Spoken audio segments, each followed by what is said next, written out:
σημερινό πρόγραμμα εκπαίδευσης για την εταιρική κοινωνική ευθύνη και την επιχειρηματική ηθική είναι ένα νέο ξεκίνημα και για την αποστολή του ελληνικού δικτύου στην Ελλάδα με σκοπό να υποστηρίξει τις ενδιαφερόμενες επιχειρήσεις και τα μέλη του στην ενσωμάτωση της εταιρικής κοινωνικής ευθύνης στη στρατηγική τους και στις πρακτικές τους.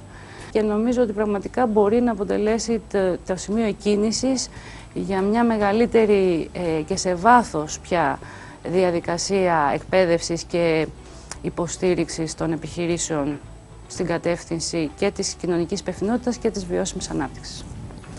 Η διαδικασία αυτή αναδεικνύει ουσιαστικά την 15ετή εμπειρία του δικτύου, η οποία μπορεί πλέον να μετουσιωθεί σε συγκεκριμένο παραδοτέο, μπορεί να γίνει ένα εκπαιδευτικό προϊόν, μια εκπαιδευτική διαδικασία, η οποία να μπορεί να απευθυνθεί τόσο σε επιχειρήσεις μικρότερου, μεσαίου και μεγάλου μεγέθους, όσο και να υλοποιηθεί ενδοεταιρικά, αλλά και σε ευρύτερα πεδία, όπως οι συλλογικοί φορείς που εκπροσωπούν τις επιχειρήσεις.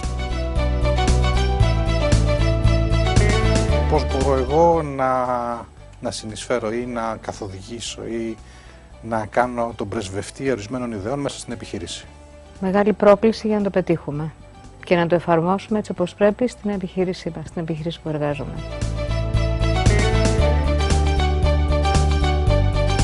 Είναι θέμα εξωστρέφειας. Μακάρι να είχαμε δυνατότητα και εμείς πάντα ψάχνουμε να βρούμε τι κάνουν οι άλλες χώρες. Γιατί πρέπει να ξεφύγουμε κάποια στιγμή από το μικρό κόσμο μας και να δούμε τι κάνουν άλλες κοινωνίες. Και είναι καλό αυτές να έχουν και κάποια χαρακτηριστικά του μεγέθους του δικού μας. Είναι πολύ σημαντικό σε κάποιες προσπάθειες αλλαγής να γνωρίζει κανείς ότι υπάρχουν σύμμαχοι και άλλοι άνθρωποι έξω από την επιχείρηση του που προσπαθούν να κάνουν το ίδιο πράγμα.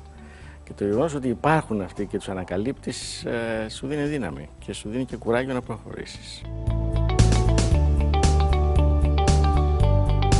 Και όπως είπαμε ότι είναι οι πρεσβευτές πλέον της εταιρικής κοινωνικής ευθύνης στις επιχειρήσεις τους, όπου θα ελπίζουμε και με τη βοήθειά μας να την επεκτείνουν και να τη διαδώσουν και να την πολλαπλασιάσουν όσο γίνεται περισσότερο. Όρεξη και όπλα ώστε να πεις ότι εφόσον μπορούν άλλοι, μπορώ να το κάνω και εγώ. Υπάρχουν άνθρωποι άλλοι που βλέπουν τα πράγματα ενδεχομένως όπως εγώ ή όπως θα ήθελα να είναι και μπορείς να βρεις τρόπους να συνεργαστείς με αυτούς και να κάνεις κάτι που δεν θα το έκανες αλλιώς.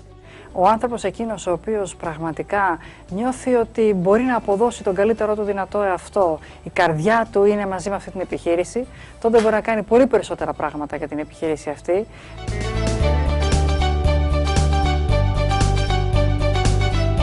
Είναι ένα εργαλείο για μένα, δηλαδή κανείς το παίρνει και το ακολουθεί, το βάζει μέσα στο δικό του είναι και με αυτό κάνει πράγματα. Είναι απλά τα εργαλεία που χρησιμοποιήσεις για να γίνεις εσύ καλύτερος και να κάνεις τη δουλειά σου καλύτερη. Εμποτίζονται κάποιες καινούργιες ιδέες προκειμένου να μας δώσει μια διαφορετική αντίληψη και οπτική γωνία για το πώς μπορούμε να βρούμε αυτή την ισορροπία που όλοι ψάχνουμε.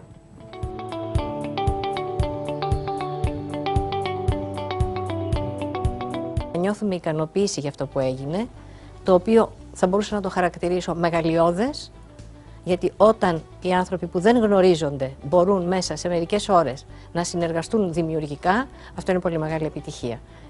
Αυτό είναι το αποτέλεσμα, αν θέλετε, και της δουλειάς που όλα αυτά τα χρόνια έχει κάνει το ελληνικό δίκτυο, προσπαθώντας και να ευαισθητοποιήσει αλλά και να οργανώσει, να δικτυώσει τον ελληνικό επιχειρηματικό κόσμο και υπογραμμίζεται η σημασία που έχει αυτή η δουλειά. Εγώ αισθάνομαι πάρα πολύ ασφαλής και προσωπικά και σαν εταιρεία που το επιλέξαμε, γιατί έχουμε ξεκινήσει με μια συγκεκριμένη μεθοδολογία, μας έχουν βοηθήσει πολύ και πάμε τα πράγματα βήμα-βήμα και αισθάνομαι ασφαλής ότι αν χρειαστούμε οτιδήποτε θα είναι εκεί δίπλα μας. Τους ενθαρρύνω να συνεχίσουν να κάνουν αυτό το έργο.